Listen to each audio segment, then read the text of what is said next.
इसका हल निकाल दिया x बराबर -3 का -3। अगर ये इसके हल है तो विशेषता क्या होती? विशेषता ये होती थी कि अगर ये वैल्यूज यहां पर रखी जाए तो इसका LHS RHS क्या होगा? या यूं कहें कि x की जो वैल्यूज होती है इसको हम लोग सब हल बोलते हैं, वो वही वैल्यूज होती है जो इसको सेटिस्फाई करे, जो इसको सेटिस्फाई करे। मतलब ऐसे काम में ये वैल्यूज रखी जाएंगी तो इसका मान 0 के बराबर, मतलब LHS RHS क्या होगा? बराबर होगा।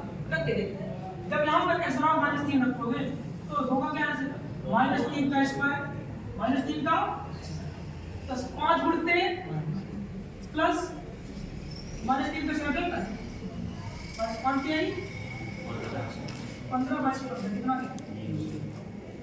मतलब कि किसी समीकरण को अगर हल करें तो जो भी हल निकलता है वो फलन का अगर हल है या आपने वो हल बिल्कुल सही निकाला है तो वो क्या करेगा?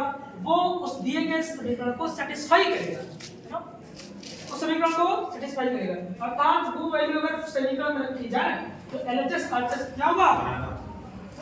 इसको मान लेंगे 40%, इसको मान लें 70%, ना? तो क्या लिखेंगे? यदि समीकरण 2 दिए गए फलन का, दिए गए अवकल समीकरण का हल है, हल तो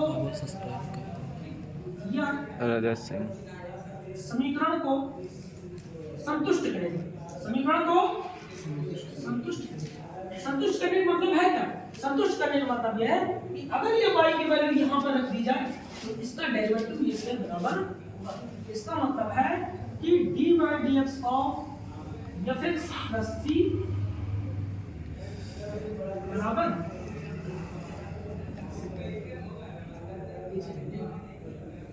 ना।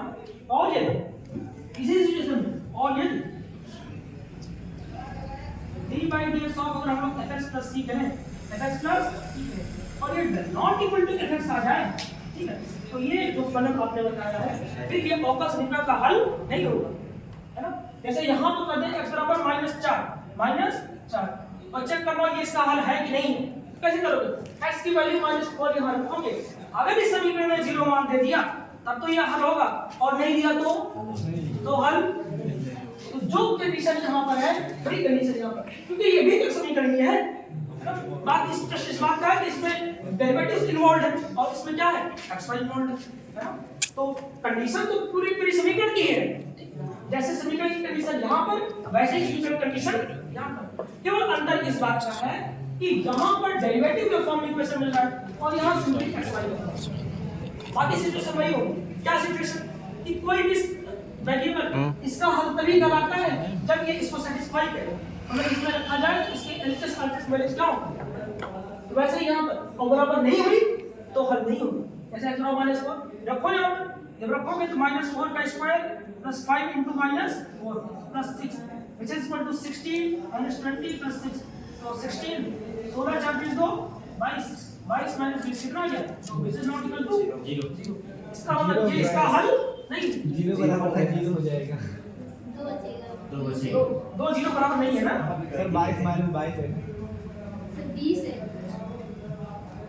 2 0 बराबर नहीं है। इसका मतलब ये इसका हल बिल्कुल एग्जैक्टली यही सिचुएशन। अगर ये d/dx के साथ प्लस आपने किया और ये fx बराबर नहीं हुआ, ये fx के बराबर नहीं हुआ, अगर ऐसा है तो फिर ये इसका अवकल समीकरण का हल नहीं होगा। हम लोग लिख देंगे क्या? तो इसलिए fx plus c दिए गए फलन का, दिए गए समीकरण का हल नहीं है। It is not a solution of a given differential equation. If d/dx of fx plus c does not equal to x, तो जो समीकरण का यहाँ पे सिचुएशन है ये सिचुएशन बिल्कुल वही सिचुएशन क्या होता है। तो आपको क्या देगा पता है? 2 प्रकार से प्रश्न पूछे जाएंगे। पहला, कोई फलन देगा और पूछेगा कि ये समीकरण का हल है अथवा नहीं, और दूसरा प्रश्न देगा कि समीकरण दे देगा और कहेगा इसका हल निकालिए। तो पहला आपसे वेरीफाई करने के लिए देगा, जैसे आप पढ़ते थे अलजेब्रा में आता था ना, जब समीकरण पढ़ते थे घात समीकरण 2 प्रकार से प्रश्न पूछता था। एक समीकरण दे देता था, कहता तो बताइए x बराबर -3 x बराबर -2 इसका हल है अथवा नहीं है, तो वहां तो आप चेक कर लेते थे ना। और कभी कोई क्या होता समीकरण को देता था और कहता था इसका हल निकालिए। वैसे ही यहाँ पर एक फलन आपको देगा, पूछेगा ये समीकरण का हल है अथवा नहीं, और कभी कभी क्या दे देगा, समीकरण दे देगा, क्या कैसा है। जैसे एक एग्जांपल तौर पर लेकर आपको बताते हैं, एक एग्जांपल मान लेते हैं। फॉर एग्जांपल मैंने एग्जांपल मान ले लिया, और एग्जांपल क्या ले लिया, y बराबर t की पावर x, y बराबर t की पावर, ये फलन, ये क्या है, t की पावर x प्लस t की पावर x प्लस, और जो डेरिवेटिव है आपका वो है d2y बटा dx2 माइनस dy बटा dx बराबर, ये आपका इक्वेशन है, ये आपका डेरिवेटिव का इक्वेशन है, डिफरेंशियल इक्वेशन, और ये फलन है। आपको चेक करना है ये इसका हल है अकॉर्डिंग। हम लोग क्या करें यहाँ से, इसको मान लें सॉरी, यहाँ की value dy by dx, dy by Ashish कितना होगा, e की पावर d2y बटा